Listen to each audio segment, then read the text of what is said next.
DJ Umesh Sukhipur बाजार।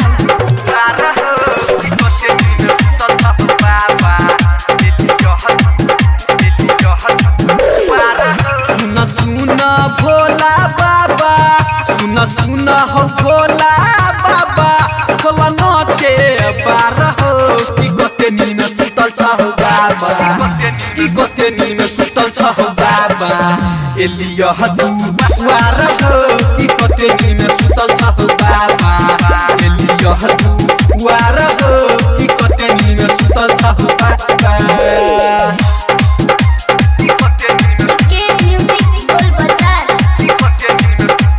DJ Umesh Sukhipur बाजार।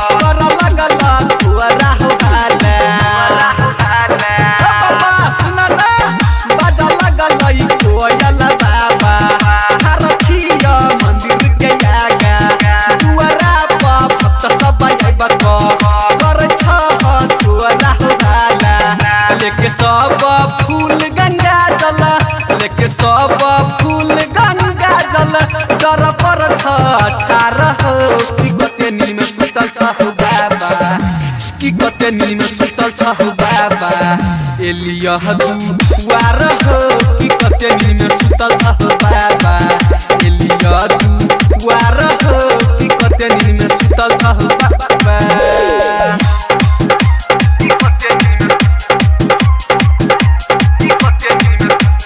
DJ Umesh Sukhipur बाजार।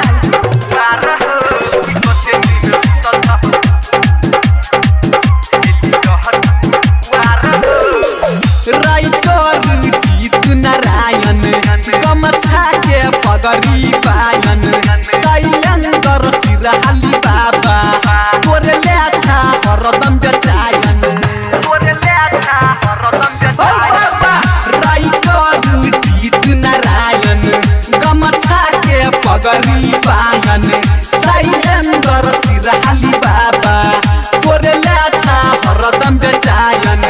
अभिषेक गौतम बाबा, अभिषेक गौतम के बाबा, सुन ले पुकार हो कि गोते नीन सुतल छ हो बाबा, कि गोते नीन सुतल छ हो बाबा, एलिया हदू वार हो कि गोते नीन सुतल छ हो बाबा, एलिया हदू वार हो कि गोते नीन सुतल छ हो बाबा।